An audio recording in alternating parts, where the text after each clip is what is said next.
Thank you very much. And when I get through here, I'll get to go teach my freshmen who are paying a lot more than you are. So I feel no pressure on this at all. It obviously is, and I'm gonna really watch my time. I'm gonna try to talk relatively briefly and to allow time for us to have some discussion and try to say some stuff that is pointed enough where you want to talk back, you want to think about it. The question of the continuing relevance or importance of the church is obviously very important, and there's some very good evidence that the church no longer matters. The numbers are, to put it mildly, alarming.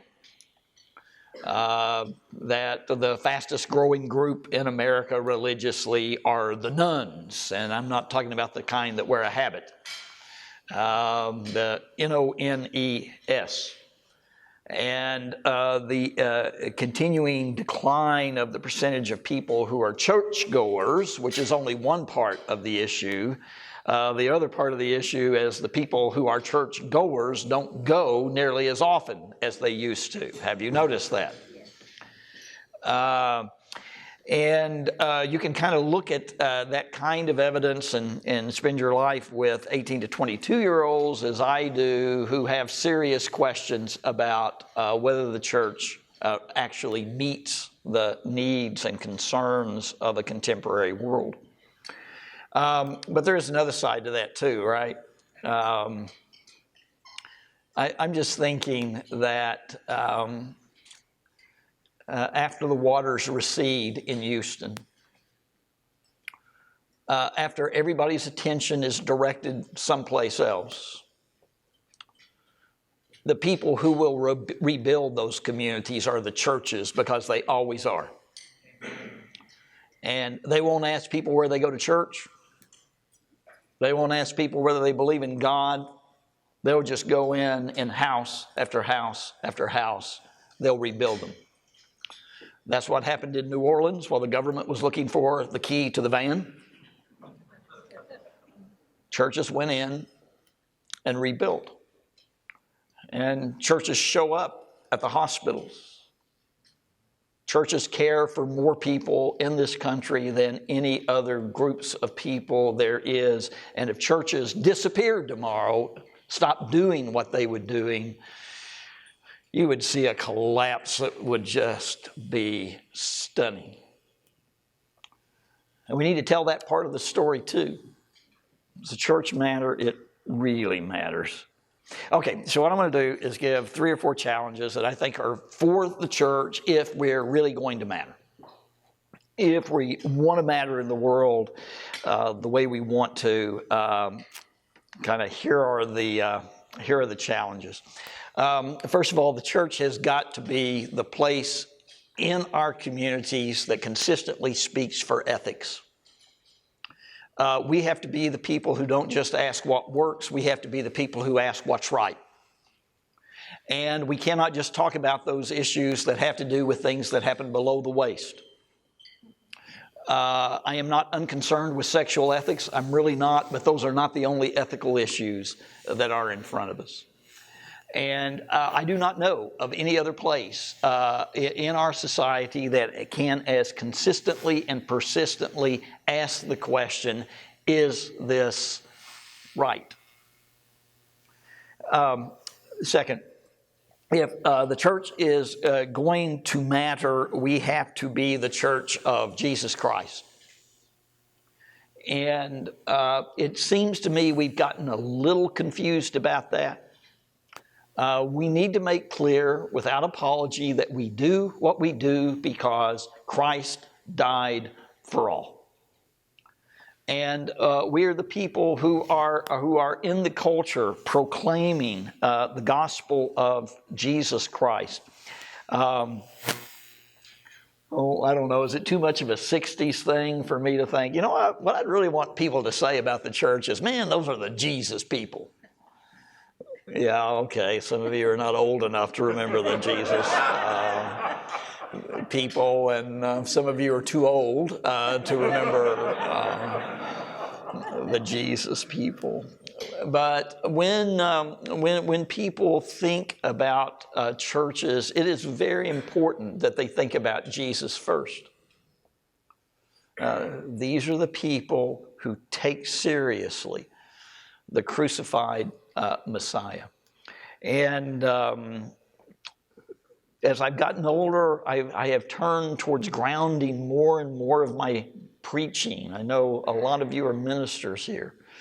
To making sure that it's gospel-centered, that somehow it's connected with the story of Jesus that we want to tell.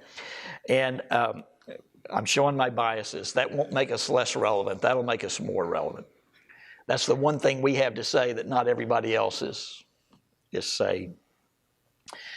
Third, we can matter and be relevant if we become non-anxious witnesses. I don't know if you've noticed, anxiety is very contagious, and we have a plague going on. And, sometimes I feel like in church we should tell the world, are you anxious? Well, we're anxious too. Come on in and we'll all worry together. We often do not appear to be an eschatologically formed people. We don't look like a people who are grounded in hope, the assurance of what is to come. As I go around the country talking to ministers and leaders, I would say that the most vexing problem in most church leaderships is they're fearful. And that anxiety is very contagious. And, I don't know how to give away a non-anxiety, but I do believe, as the founder of the Church Relations Institute that I work for did, that anxiety is contagious and non-anxious presence is contagious too. And churches can be a place where we come to let our anxiousness recede in light of the witness of Jesus Christ. What number am I on? 4? I'm not doing them in the order I have here. That's the hazard of changing your order in the middle. Fourth, I think that we can matter if we bear witness to a less distracted, less busy, simpler way of life. Churches too often do not make people's lives simpler, they make them more complicated. I was just with one of the most astute young ministers I know this weekend, and I was whining about something, and asking him to tell me about their young adult men. And he said, our problem is this: we've done a really good job at conveying to them the notion of the importance of family. And they have their jobs, and they have their family, and we can't get them to do anything else. Well, that kind of set me to thinking. Family is not a big enough palette to paint on. It really isn't. If we've created that kind of idolatry of family, we need to repent of it and think about it otherwise. We need to start asking how do churches serve families, but how do families serve the kingdom of God for which they were created? And we also need to think about what's occupying all those other hours in people's lives. We're living beyond our means. We are engaged in such frantic activity that even the possibility of contemplation seems impossible. Okay, so when you're a hammer, the whole world looks like a nail. Churches will matter exactly to the degree that they are contemplative communities. And they will not matter otherwise. It is the only possible counterforce in our culture to the frantic busyness that is destroying us. And we need to think about how that looks and how that happens. We need to become schools of contemplative practice. People need to learn to pray.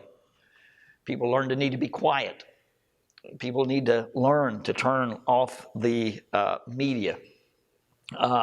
We have to help people be a little less distracted and a little more present. Those of you who've heard me speak at all know that I say it over and over. Ministry is 75 or 80% presence and 20% everything else. And what do you have when a group of people that is so busy they can't show up, and when they do show up, they're not there? One of the things I admire about Jesus, there are several. It's more oddly put than I intended. The Son of Godness, I admire that. When Jesus is with a person, he can have an encounter that only takes a few minutes, but when he is with that person, it is as if he and that other person are the only two people who exist in the world. And he just doesn't look like he's in much of a hurry. You know, when one of his good friends is dying, he just fiddles around for a couple of days. Well, learning to work at the pace of God, which, by the way, is slow. It's a walking pace. I like those writers who said, have you noticed that when you're walking, everybody else who's walking is a friend, but when you're driving, everybody else who's driving is an enemy? And there's a certain truth to that. You look and see how much important things happen to Jesus as he's just walking. Can we become not just non-anxious places, but contemplative places, people that participate in the peace and rest of God? Which means we have to be concerned about, I guess this is number 5, the church has got to be the primary place that stands against a consumerist evaluation of people's worth. And I know most of us don't think we do that, but we mostly do. We are deeply consumeristic, and there are people today thinking right now about how to get you to buy things that you don't know you need. It's their job, and they're extremely good at it. And it's very hard for churches not to buy into a consumerist model of their own work.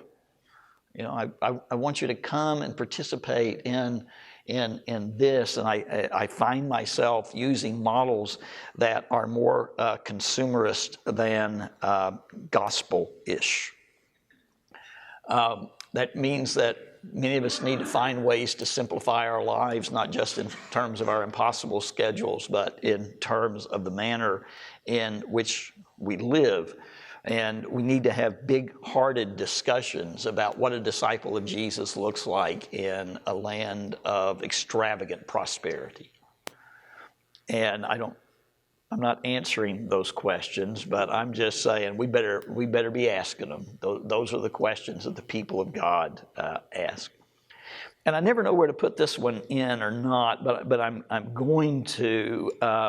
I think the church is going to matter largely to the degree that we figure out how to address the problem of young men.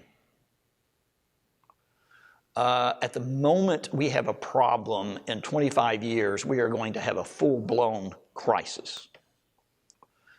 We see it expressed here at ACU, where if our women pulled out of the spiritual ministries that they're engaged in, virtually everything we're doing here in student numbers would collapse in a week. If the guys quit, it'd be a month before anybody noticed. Worldwide Witness is 70 to 75% women. University Scholars is 70% women. Almost all of our ministries are led by the energy and engagement of our women. Our men are underrepresented. They are under-engaged. They are underachieving. And if you think I'm talking about ACU, this is true everywhere I go. We can't find a male intern. We can't get guys to come to our youth group activities. Our young adult men are just MIA. Now, wouldn't I be a valuable resource if I could tell you how to fix that? And I don't think it's quite fair to say they're just sitting in their houses doing video games. They play basketball too.